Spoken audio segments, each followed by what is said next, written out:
Hello, hello, hello, everybody, and welcome to Celebrate with L.A. Williams. My name is L.A. Williams, and I am in deep gratitude today. We are celebrating the one and only Mr. Brian D.Coats. Brian, how are you, my friend? How are you? I'm doing so well, man. It's so good to see a great smiling face. I still say it's early in the morning, even though Totally. it's noon. It's noon. Exactly. No, same. It's so nice to see your beautiful smiling face. I'm so glad that you said yes to having this conversation with me. Before I get into a sort of personal introduction of you, I want to take a few seconds to talk about what Celebrate is and what it means to me, if that's all right. Please. So this series is a manifestation of a moment I had as a very young theater student. I was at Alabama State University, and I had gone over to the theater building for the first time to see a play. And they were doing a play called Phaedra by Jean Racine, and it was directed by Dr. Tommy Stewart. And Brian, it was that moment for me where I was completely bitten by the bug, as they say. You know, I was like, oh my God, what is this happening on this stage? I want to do this for the rest of my life, the whole nine, all the drama, right? And I knew something was happening because I felt like I needed to go and see the show back to back that entire weekend, and I did. But the other thing that was sort of inside of me that entire weekend was like, I kept feeling like I needed to find everybody involved in that production and walk up to them and say thank you to them personally, from me to them, you know, for changing my life. Thank you for like inspiring me. Thank you for like, you know, just thank you. And of course I had a million questions, but I really also just wanted to say thank you for their work. And when I think about it, that was the beginning of what is now Celebrate. That need to say thank you. And then cut to some years later, I have this divine inspiration. I'm living in New York City, and I have this moment of like, oh my God, what if I create this sort of interview platform, right? Where I sit down with some of those people whose work has really, you know, inspired me and lifted me up, and listen to them talk about their journeys, right? And listen to them talk about some of those moments in their life. And also at the same time, hold space for those people, right? And try to give something back to them, just, you know, by holding space. And 10 years later, I'm still having these Celebrate conversations, and I'm so deeply, deeply honored, Brian. Really, I am, to be able to do this work. And, you know, as you know, we're pulling through this pandemic, and it's just a lot going on. And I made a personal commitment last fall, just a few months ago, last fall, to make sure that I showed up for the people like you, who I consider to be on the front lines of this pandemic, on stage, doing work, you know, so that we can all have what we miss so much, which is art and culture and storytelling. And I'm so glad I did. I'm so glad I made the decision to go out and see shows, Brian. Because one of the shows I saw very recently this winter was, I get so excited every time I talk about. That's how I know. That's how I know this work is so real, because every time I think about it, I have the same reaction I had when I was watching it. But I ended up going to Boston this winter to see The Bluest Eye by Toni Morrison, adapted by Lydia Diamond, gorgeously directed by my dear friend and sister, Awoye Timpo, performed by a stellar cast of incredible actors and performers. And oh God. I love it. I mean, and Brian D.Coats. And that's where I saw your spellbinding, powerful channeling performance at SOAPHEAD Church in the Bluest Eye. Let me tell you something. I have been waiting. Let me tell you something, Brian. I've been waiting on you since that night. Okay. Listen, you better ask Awoye and everybody else. I waited for you in the lobby for probably a good 30 minutes after the show, if not longer, because I was also waiting on Awoye. And I said, where's Brian? And she said, I think he went out the other door. And I was about to come to your housing apartment, okay, to be like, to knock on your door and tell you, hey, what? I'm telling you, I need to tell you what. And I remember the moment. I'm right now, I'm sitting in the theater watching you right now. I remember the moment you were turning around and you were doing this beautiful storytelling. And I looked in your eyes, child, and you weren't there. You were somewhere else. And suddenly I was somewhere else. And I said, oh, I see you, Brian. I see what you're doing. You are tapped in. And so I wanted to say thank you, my friend. I don't know that we've ever even met before this moment, but thank you for that incredible, honest, dropped in performance that, again, I was so spellbinding. I was like, what in the, I just couldn't believe my life in that moment. And I have you to thank, and that incredible cast and Awoye for directing that production the way she did. And from that moment, I've been like, I need to have a conversation with you so I can say thank you. Thank you so much for your work. Thank you for everything that you have done, Brian. Before the Bluest Eye, after the Bluest Eye. Thank you for existing. And I'm going to love on you a whole lot today, but that was the reason for this invitation. And that's why I asked you to be on Celebrate. I don't know. I'm about to cry here. Cry, please. It's welcome. Thank you. I'm a bit jealous of you because I think the older you get, the more purpose-driven you try to be. And for you to have that purpose and have found that purpose so early on is so fun. There's such a big part of me that wants to be in your shoes and do what you do. I can't tell whether or not, and I've always said this, I can't tell whether or not I like to go to the brilliant, beautiful theater more than being a part of beautiful. I can't tell. I can't tell the difference. And I don't even know if it matters. They're both extraordinary opportunities. Yeah. Oh, so, God, yes. Yeah. Yes, Brian. Yes, thank you for that. Thank you for that. And the Bluest Eye, I'm telling you, I've always known from day one that it was such, I was so honored to work finally with Awoye, who I've known for a long time. We worked in bits and pieces for workshops and things like that.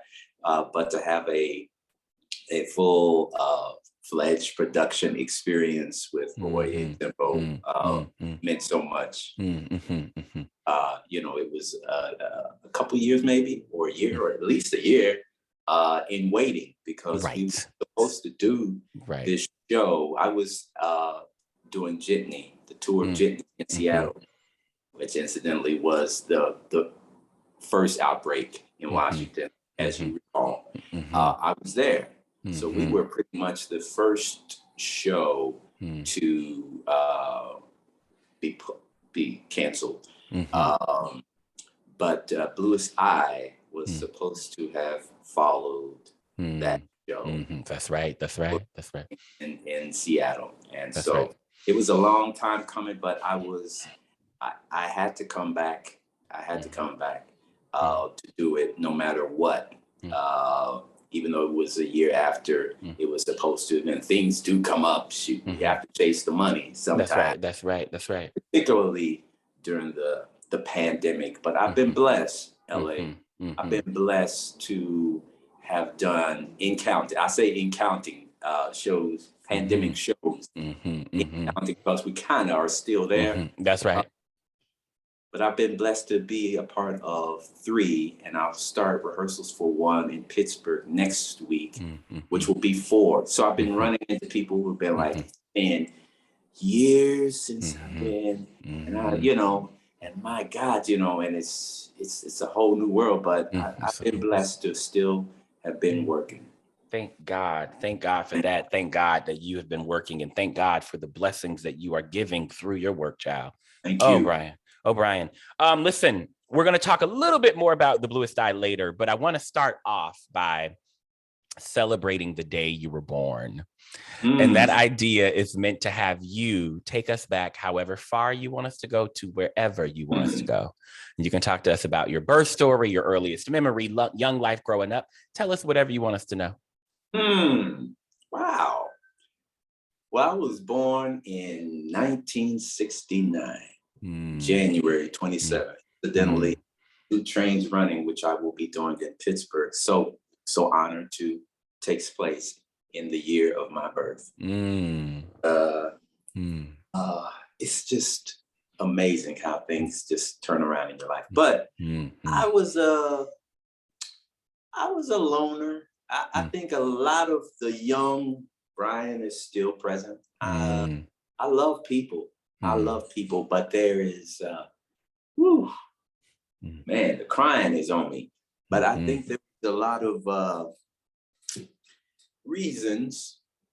I love my family. There was a little, a taste of dysfunction and still kind of remains. So, I wasn't the most popular person in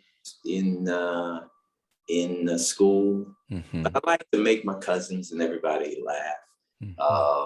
To hear my family tell us, and this is a part of my memory. I guess I must have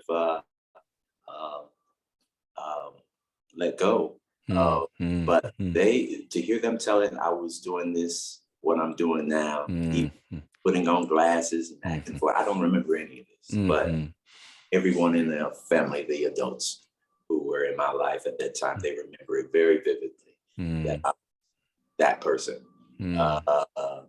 But from what I remember myself, was pretty much, I would be satisfied going and digging in some dirt or something by myself and just around with things.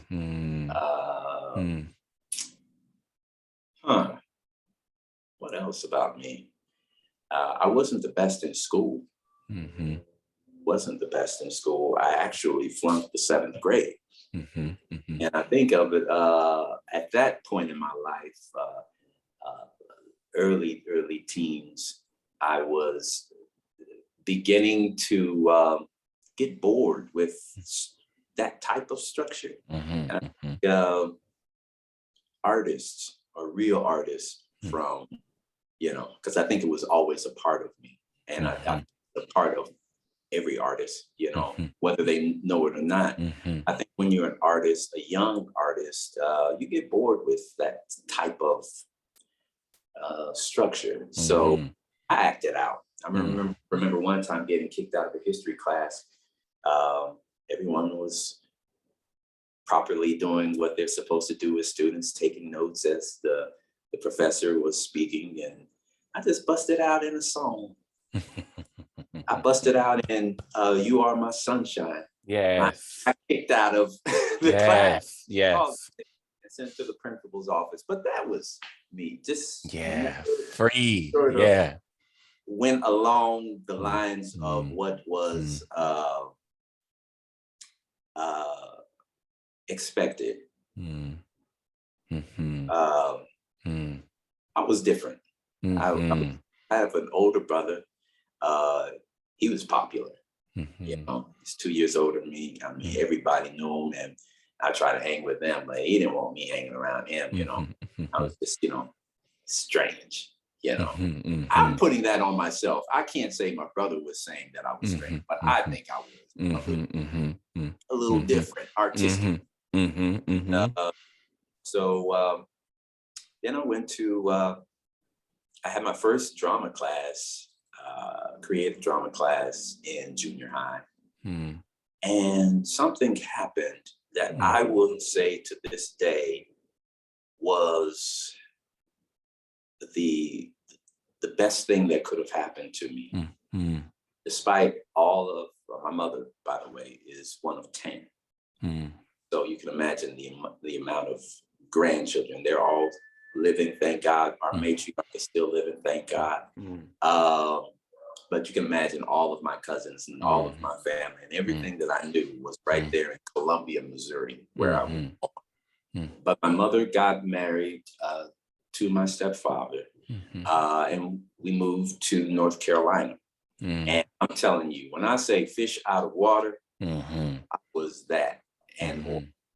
I'd never seen that many Black people on freeways and all that. I mean, Missouri, St. Louis, or Kansas City has their, high percentage of Blacks, but Columbia, Missouri, it was pretty much a white town with Black areas.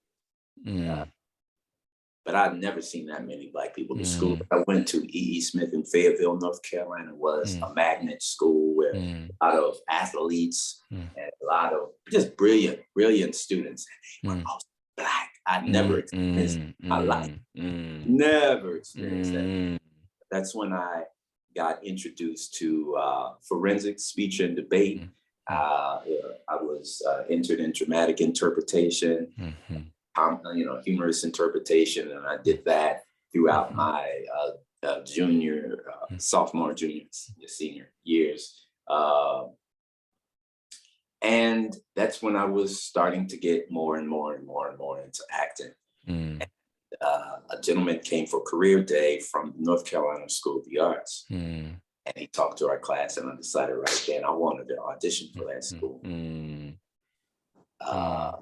So I'll stop there because I'm getting a little older, I guess. I think you were wanting to know more about the younger. Yeah, no, that's good. I love that. Thank you for that.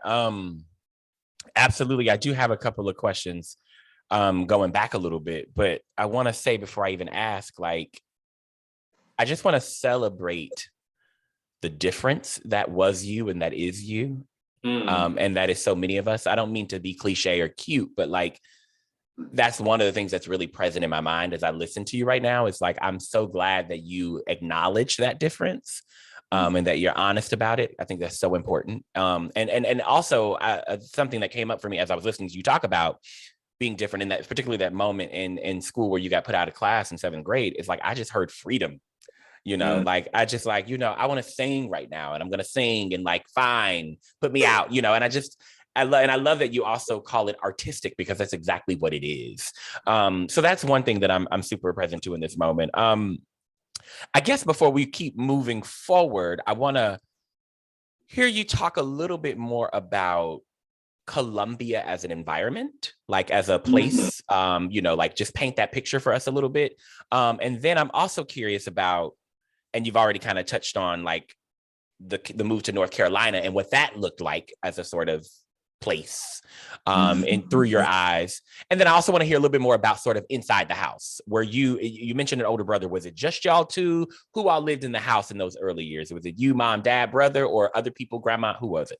I was raised by a single mother, James Etta, who I love dearly. She sacrificed for us. She did it. She did it. And I'm so grateful for her. But we moved around a lot because she was doing it on her own. She had pride, even though she had brothers, sisters, parents. You know what I mean? She was never the person to like depend on anybody for what she wanted. She needed to do for me and my brother. So it was me, Travis, and Miss James Etta in the house. One of the fondest memories of many of the places that we lived. Well, there are two. There's two that really sticks out. There was a trailer park that we lived in Columbia, Missouri, that really sticks out. And there was one place at 107 East Switzerland. I just thought that name was just like amazing. So we lived at a little house on Switzerland Street, but the trailer park, I don't know, for some reason it was, well, first of all, it was mice infested. And I would, to this day, walking down streets of New York, I just have this thing about little dark corners and stuff where these rodents just coming out of the place and stuff. Just drives me up a wall. But yeah, we had a trailer park that we was in at one point. And one vivid memory I remember, and I can, we can Google the exact day that it happened, but it was the day that Elvis died. We were in that trailer park. The reason I remember that is because it was on the news, one of the biggest things in the world. And for some reason, it was so big, even to someone who didn't know Elvis or know anything much about him. But the way, I mean, to me, it would be almost the equivalent of the World Trade Towers falling. For this man to have died must have been so big because it penetrated me to the point where I looked out the door, saw a white woman walking, and as a young adolescent, opened up the door and shouted at her, "Elvis is dead." So that lets me know in retrospect that it must have been like the equivalent of something like when this man kept walking or whatever. But I'll never forget doing that. I'll never forget what that felt like. So that was in the trailer park. I remember Switzerland very, very keenly because my mom, who was working at 3M at the time, where my brother actually works now, wonderful company, international company, but she paid her bills and she took care of her children from that. But I remember, you know, in my early teens, I was experimenting with weed, which is not a big thing now in the city, especially where they have, you know, allowed it. But I remember having this bad trip right there. I called the ambulance and my brother was cussing me out. He said, "We're gonna get in trouble. What are you doing? What are you doing?" The ambulance came and oh my God, it wasn't nothing but a bad trip. But I tell you, I'll never forget because I thought I was gonna die. So every time you face those kind of experiences, the places where you were at the time really, really, really totally stick out. So those are two memories I have, very keen memories that I've had as an adolescent in Columbia, Missouri.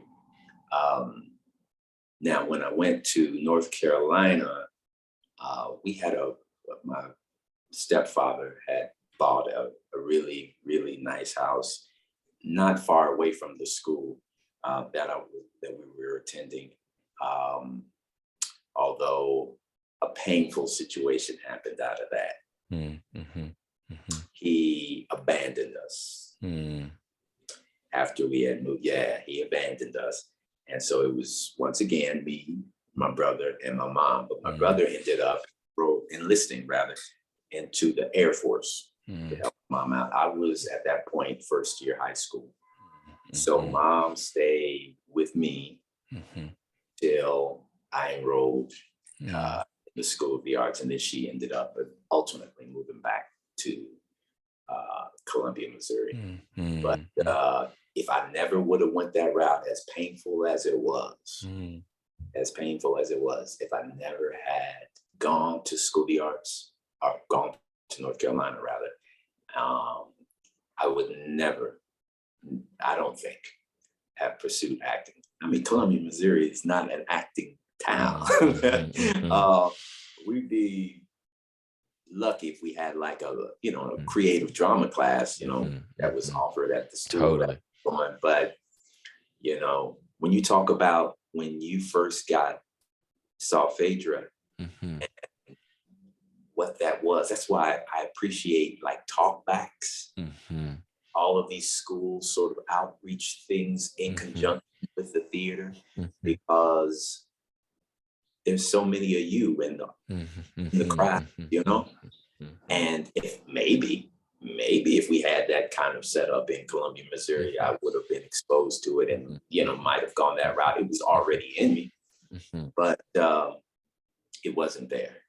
So it took us to go to North Carolina for that to start to happen. Brian, oh child, you are bringing my emotions up in me and up through me, and thank you for that so much, really. First of all, thank you for sharing, and I'm so glad to hear you speak so honestly and also so highly, if you will, about what was a painful experience and how you are able to now see that as a path and as something good. And I celebrate that, brother. I do. And it's just not lost on me. It's not lost on me, the cost of what we get to do and how we get to it.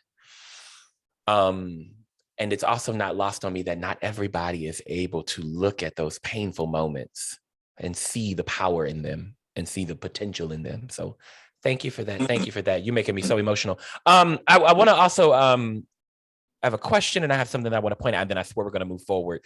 I want to point out that something that you said 10 minutes ago that I want to celebrate is like, I love what you said earlier about a part of that little boy, Brian, is still a part of who you are today. And I guess maybe there is a question. Maybe I just want to know like what you mean by that, because I love that resonates. Like when you say I still feel like who I was, that boy, that little boy, that child, or something you said earlier that resonated. And then I want to hear you talk about what is a forensic speech debate? Like, I think that word forensic always trips me up. I think I know what speech and debate mean, but the forensic part be having me like, what you talking about? Bodies here? Exactly, like what? Y'all giving speeches over bodies? What's happening? You know? Okay. What was the first question again? Yeah, just like you talked about the little boy, you feel like he's still with you. Yes. You feel. Well, I think specifically the alone part. You know what I mean? I spent a lot of time alone. Yeah. A lot. I mean, I'm getting better. But when for instance, if I go and do a show, which I so love getting out of the city as often as I can. But when I go, it seems like it would be a place where you fellowship around with the folks who are from the town, or you know, even the actors who are not from the town who you want to explore the town with. Really bad with that. I'm really, really bad with that. I got a little better actually during the Bluest Eye, but and it's a little different with COVID now too. Yeah. But most part, I think I get too comfortable. Like, okay, I'll see y'all tomorrow. You're not going? Nah. And I don't want to be difficult, but it's kind of like I'm spent. And I put so much of my, I'm going to sound like I'm tooting my own horn, but I think I put so much into the work. Absolutely. That, you know, ain't nobody getting any younger. You know what I mean? Yes, yeah. I've given what I could give. That's right. Yes. Yeah. So Yes. Downtime. It's shutdown time. Yeah, it's shutdown time. Yeah. Absolutely. And then the second question. Forensic speech and debate. Well, I at the time when I enrolled in forensics, I didn't know what forensics was either way. You know, I was just a young high schooler, fish out of water. And I remember I was going through my curriculum with the vice principal. I believe it was me, mom, to enroll and sign up for our electives or whatever. And she was asking me what I wanted to, what I love to do. And her name was Dr. Walker, Black woman. And she was so, God used her. That's all I can say.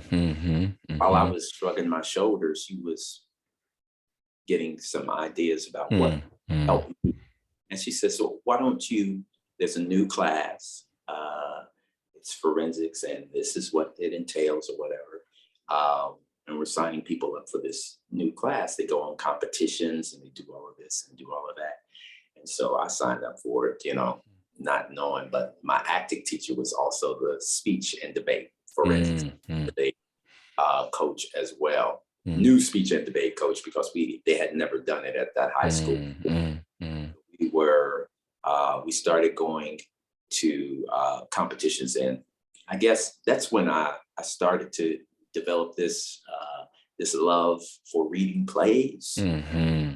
And man, when I tell you some of the plays that I would start and kind of go through as many of the Pulitzer Prize winning classic plays and stuff, I'd be reading this. Now, this is somebody who finds it hard to get through a novel. For some reason, to go through these plays, like that, be like, and see myself in it, I was reading Death of a Salesman. Oh God, I was reading Tennessee Williams. I was reading all sorts of people. And then I started the Black anthologies and stuff like that.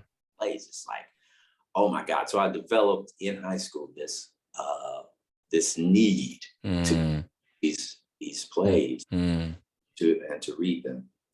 So since she knew that I was developing an interest in that, she was like, why don't you, sign up in dramatic interpretation, we go on competition. So I did Death of a Salesman. My forensic speech and debate was a situation where, in the entry dramatic interpretation, you would take a 10-minute excerpt of a play, which would include like a 20-second to 30-second introduction of what you're about to do. It can come, sometimes they have teasers, so you do a little piece of the acting, and then you break in out of character and you give a little introduction, and then you go back into the play. So you do it either of those two ways. But I signed up, and I remember my first round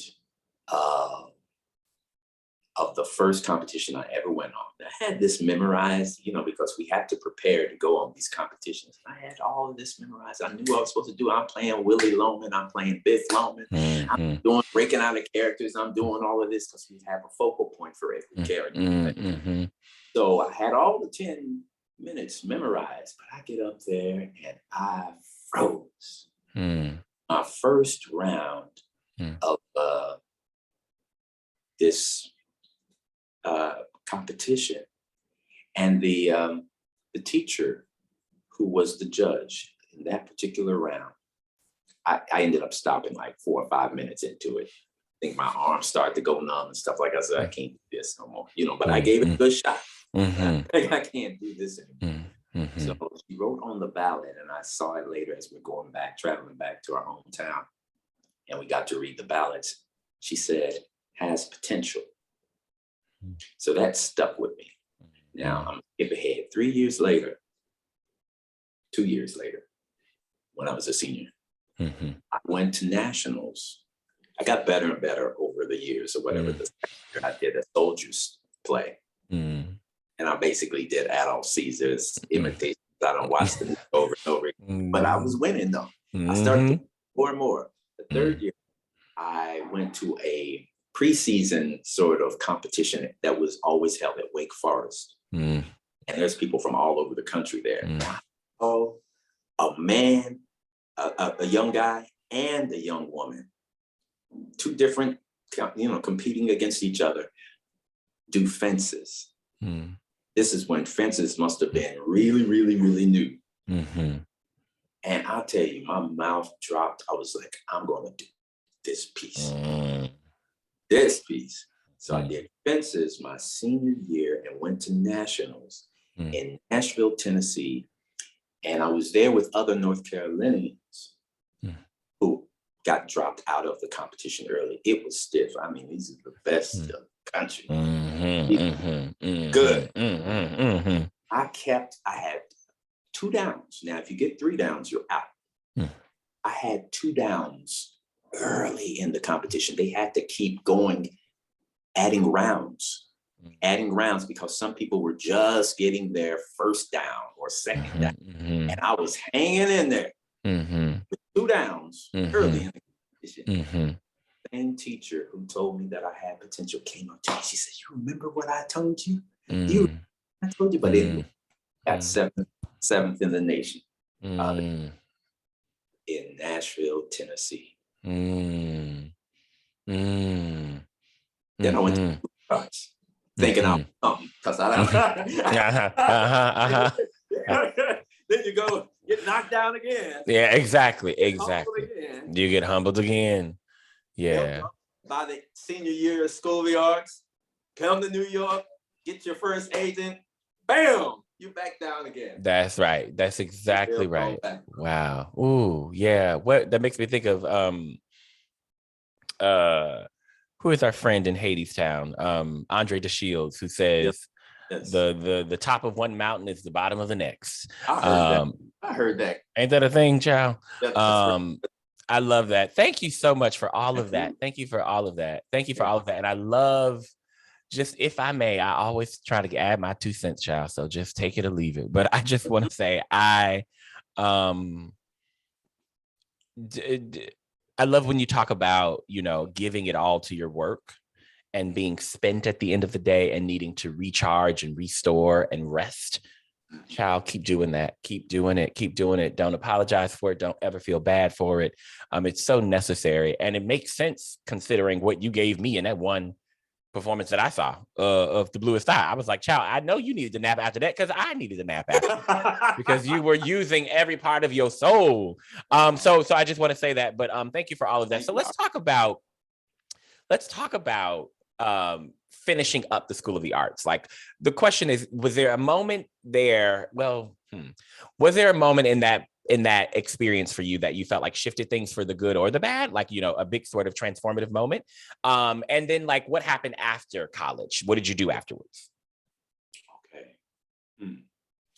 All right. Well, I was accepted into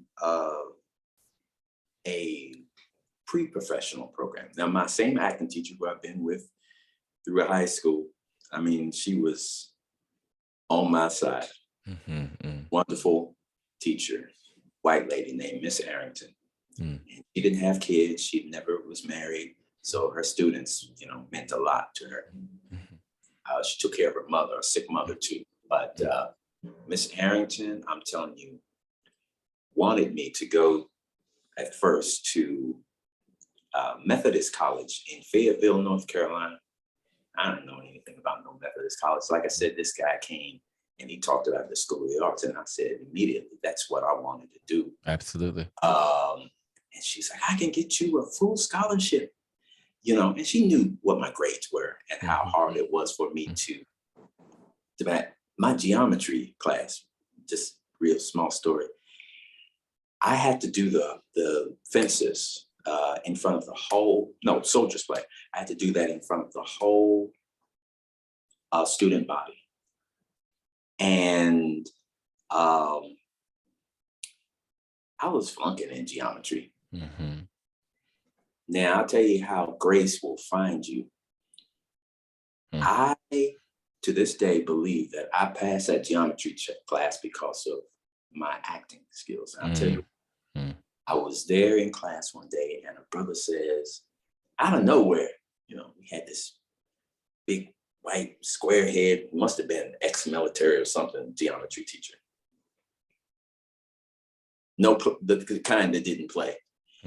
Somebody just said out of nowhere, he was like, reminds me of when I started singing out of nowhere. But he says, hey, can dude do his piece?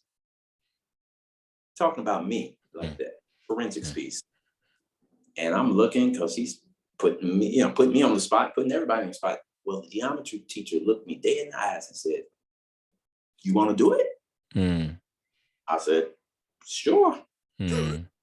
I'm in a geometry class. Right. Doing what I'm purposed to do. Yeah. Day, I know that's what got me through. Yes, absolutely. I know absolutely. Yes, absolutely. I don't know nothing about no geometry, but he can act, I guess. So I'm going to pass him. Hallelujah. Yes. To this day, but yeah, when I went to the School of the Arts, or got accepted to the School of the Arts, I was accepted into the pre-professional program. Now, the pre-professional program was only for North Carolina residents. It was a 1-year program, and you would have to re-audition at the end of that to be accepted into the 4-year professional. Yeah. So that's one of the things that Miss Arrington was like, if you could spend all of this money for this school and not get accepted back, I can get you a full ride at Methodist College right here in North. I said, no. I said, I want to go to the School of the Arts. I was stubborn and still am. No, I want to go to the school. Drove me up there to the School of the Arts, and I was accepted into the professional program. I mean, pre-professional program. So just like was written in the fine print, you had to re-audition at the end of the year. There was like 25, 30 students, only like 5 or 6 Blacks in our first year class. One of the students who was in The pre-professional program as well was, I don't know if you know Mark Damon Johnson. I know that name. Yeah. Yes, wonderful, wonderful friend. But he was in my class, and we both auditioned for the professional program, and was one of like 4 or 5, I believe, that got accepted. So I was really at School of the Arts for 5 years. So when I came back, and everything was just like how it made me feel. I don't know. It was like this ongoing sort of, just like what you said, Andre de Shields was saying, at the top of the mountain, I had to start again. And I had to build up, and I got the tools and I got the resources and everything like that. My first year, funny story, Jada Pinkett was in my class, my first professional year. And I'm not trying to throw any shade, but she had blue hair. She had blue hair, and she was there for 1 year. And we had some wonderful, wonderful people. We were a part of a group called Awareness of Black Artists, which she was kind of head over. We did the projects that we were able to, get a little budget or whatever to do. So we were trying to, make sure that the limited number of Black students always doing something towards, nourishing their career, their craft. So was there for 4 years. I was on arts probation and everything because I was a hardhead. I was a hardhead. But I got through. They sent all the threat letters they want, but they didn't stop me from graduating. In 1993, graduated, and I moved to New York about a year later. I think I took a little time off to go back home, try to get myself together, figure out what I was going to do. But I had I didn't have a lot. I had a few interests in agents. So I signed with my first agent about a year after graduating. And she was a shark. So once again, it was that, I have to learn from somebody. I mean, this is a woman who didn't play. She didn't play with the casting directors. Her clients was known. Her people were known. And she knew that, she could get a call in whenever she needed to, and they would listen to her no matter how she got on their nerves. And she was no joke. I remember one casting director, I got into Shakespeare in the Park as an ensemble.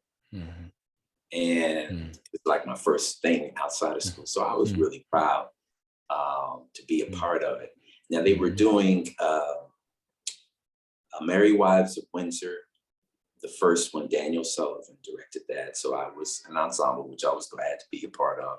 Now the second one of the summer was Two Gentlemen of Verona, Adrian Hall.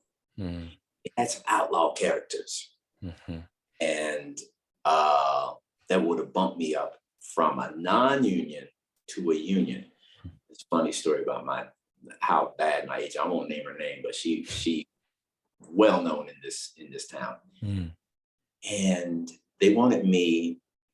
I auditioned for the second one, and I was supposed to get the union, to bump me up a little bit, the union job or whatever for the second Shakespeare in the Park over the summer.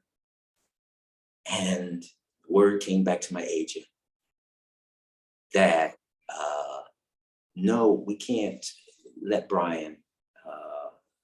There's too many conflicts. We want him, but we have to put him in another non-union. Well, you would think that would be okay. She was like, F him. I won't cuss him. F him.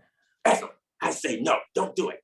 They offered you that. I was like, what am I supposed to do? I'm just young. I don't want to burn any bridges. The casting director from the public, well, I guess everybody knows who this is, but Jordan Thaler called me on a weekend. I'll never forget, just like pleading, like, Brian, can't just do it, because they just needed this cast to show, you know what I mean? He's got time for people going back and forth doing all this stuff. You know what I mean? Especially even, you know, I'm just out of school. Yeah, exactly. He's like, Brian, just do it. So I ended up doing it despite what she was telling me not to do. But if you think that gave her a bad reputation, it didn't make any difference. You know, she had the luxury to be able to tell me to do something that I wasn't able to do. You know, just because she, you know, she's been in this town running the way that she's been running things for so long, and they respected her. Like, even if she did get on their nerves. Yeah, School of the Arts was, you know, it gave me a good amount of, it taught me discipline. It taught me discipline because I was not the most disciplined person at that time. Showing up late and doing things, going to costume fittings late and doing stuff like that. So it had to break me out of a lot of that. It's just funny, the things that you think in your own mind about, you know, especially when you start smelling yourself as though, you know, like, oh, I got this. You know, I got this, you know, back up, you know, whatever. Nah, you know, you need discipline. I'm still learning that. I'm still learning that. Some things that happened to me at the School of the Arts actually reminds me, like, you've got to be about it. You know what I mean? You've got to be about it. You got to be about it. Next week, I mean, this show is like the first time I think I've ever like pre-worked on a show this long. Because I'm of the mindset, you know, shoot, y'all increase rehearsal schedules or do something or whatever. You know, we're not getting paid to do this, but I want to like come in so freaking prepared. And that takes me back to the School of the Arts, because there was a time when I used to come off book to the first rehearsal. Those days are pretty much all but gone, but so it talked a lot about this. I love that. I love that. Thank you for all of that juiciness. I just enjoy so much listening and seeing it all in my mind as I listen to you. Let's talk a little bit more about the Bluest Eye and sort of and I don't know, just the magic that was your performance in that piece. You know, it was just so absolutely stunning. And I saw you, I think it's important to say, Brian, I saw y'all's dress rehearsal. So I don't know what happened after I left, right? I can only imagine that the work got deeper and richer and all the things. But I'm curious to just, I don't really know that I have a question as much as I just want to say thank you again. Well, thank you again. It really reached me. It really touched me. All of the work, and especially your performance. Again, I felt like spiritually moved. I felt it was just so beautiful. It was so beautiful and powerful. And so, yeah. Well, I think we was all fighting for. We had something to fight for, you know, and we had a lot to contend with. You know? I was in Ghana when we started rehearsals. I was there with COVID. I had tried so hard throughout the pandemic, and all my might, I was out there decreeing that I wasn't going to get that, this, that, and the other. I was so hurt. I was so hurt to have in the place, my happy place, I call Ghana. But to have that happen during the time that I was supposed to be in Boston rehearsing.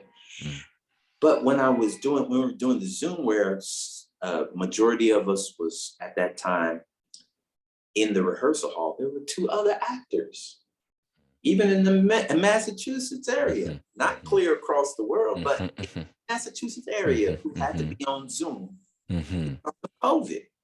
So it was everywhere. Yeah, it was. So it was. And that's that Omicron. Brandon Durden said something funny to me. He was like, if you just looked at anybody wrong, you was going to get that. But it's true. Really, it's true. I mean, it was So we had a lot to contend with, but we had that love for the material, and it just been stewing so long. You know, that we was hungry. Yeah. We were hungry. Yeah.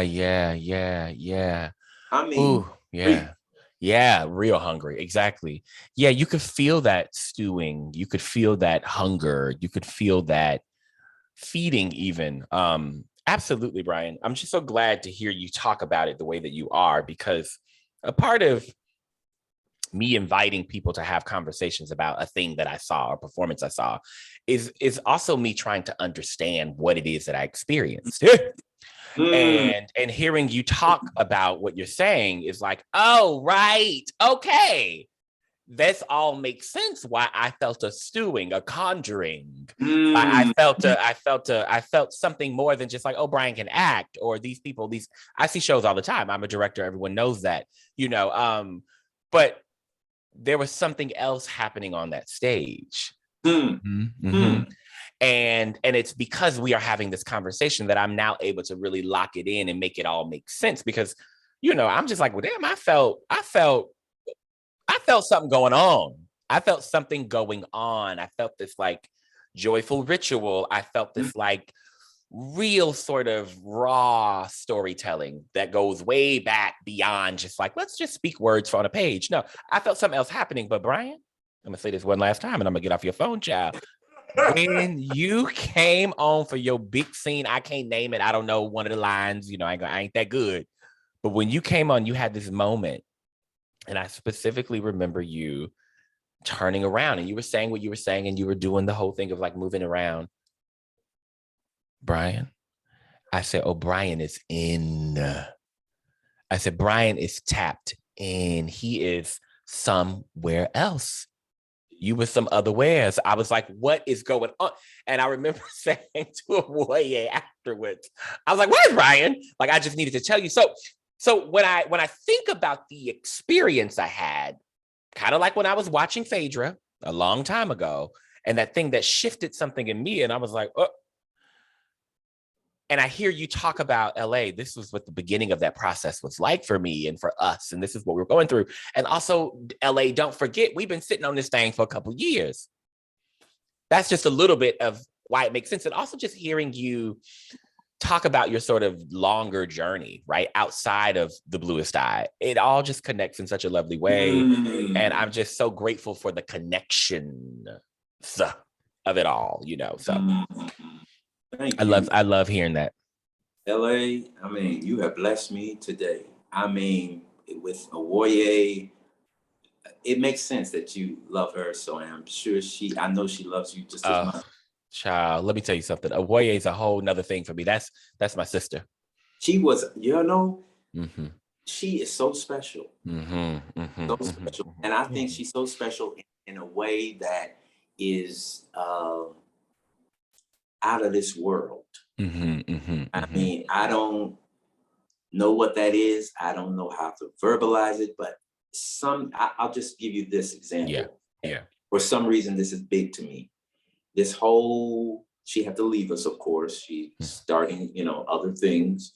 She had to leave us at some point, and she said that she was wanting to come back. And finally, she made it back on a Tuesday. And that was the last show, because we ended up having one COVID case that was going to extend us have us out for 5 days. And just when we thought we might be able to come back for that final week, another one came. So they closed us down. But her presence was at the final performance. She's just divine. I don't know what that is, but she is special. She is special. Listen, let's celebrate. I celebrate Awoye every single day. I know you do as well. Shout out to Awoye Timpo, the blessing, the gift. Don't get me in my child. Let me tell you, I love it. So thank you for that. Brian, in the spirit of lightheartedness and fun, I'm doing this thing this season where I want to take a moment to ask my guests, What are some of your favorite things? Like just lighthearted, like what's your favorite food, your favorite movie, your favorite city? Also in an attempt to get to know you just a little bit better. Just what are a couple of your favorite things? A couple of my favorite things. But everybody knows that if I have to spend a good amount of time without working in this town or in this city or in this country, I'm looking to go to Ghana. That's my favorite. I don't let nothing, you know what I mean? If Yes. Pressing, there's nothing pressing over here. I'm going over there. Place. So that's one of my favorite places. Some of the foods over there is some of my favorite foods now. I just can sort of reborn again. When yes. My connection, I've been there 5 times already, but with my connection to Ghana now, I've been, oh my God. What they eat, I lied. I'm like, you know, who was that who said that? Was it in Ruth or something? I'll eat where you eat. I lied where you lied. Your God will be my God. You know? I love it. So yeah. I love that. That will answer both of those questions about favorite things and favorite foods, favorite movie. I'm telling you, I can't give you anything too current. That's all right. That's all right. One of my favorite movies is One Flew Over the Cuckoo's Nest. Jack Nicholson, Louise Fletcher. And I like that movie. I think it all relates to acting. To me, it was one of the best ensemble experience all on camera. I can learn something from that. I can't learn too much from what I'm seeing. I mean, I'm not trying to be a nope. I follow. Yep, I follow. Yep. Snob about it. However, there are, you know, if anybody who's listening, when they open up the doors to the public libraries again, go up and see some stuff on tape. It's not exactly the same. But I've pretty much seen all of August Wilson's work there under the helm of Mr. Lloyd Richards. I'm telling you, and this ain't no snub, but I just gotta keep it real. The older I get, the more real I get. The more real I get. Come on now. They ain't doing August Wilson like that no more. They got the people to do that.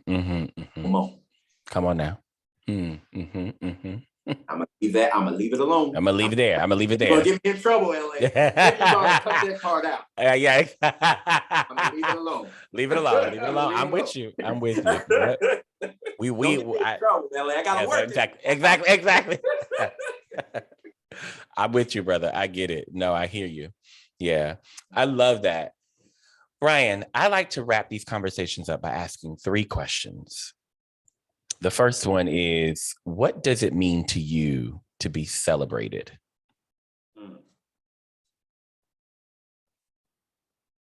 Well, you had me crying in the beginning. And I feel it on the inside because I believe I have a spirit of discernment and your intentions and your love for what you're doing and your motives touch me. Touch it. So that's what it means to be celebrated. I appreciate it so much. You're very welcome, brother. I mean, thank you for seeing me and understanding and feeling those intentions and motivations. And thank you. And again, for me, it's about trying my best to reciprocate, because I felt those same things from you when I watched your performance in the Bluest Eye. It's like, oh, these intentions, everything about what's going on with this soul being in front of me is connecting with me. So thank you for that. What or who do you celebrate?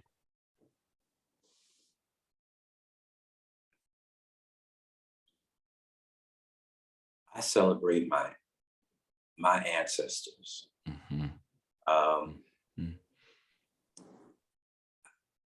My mother, even my grandfather, and his dysfunction. There are remnants that keep popping up. It comes out every time I do August Wilson, rooting in South. But when they're Kansas City, even though I'm not from Kansas City, when that Kansas City comes out, that's it. That's what. But I know what he means. Knows exactly. You know exactly what. My people. Yeah. And I'm very well acquainted with them. I'm very well acquainted with them. I love that. I celebrate that. God, I love that. I love that. I love it. I love that. I love it. And finally, what do you do to celebrate you? Go to Ghana? No. Yes, yeah. Listen. Absolutely. I mean, listen. That's the first thing that came on my mind. I think I try to take care of me, you know. I love me.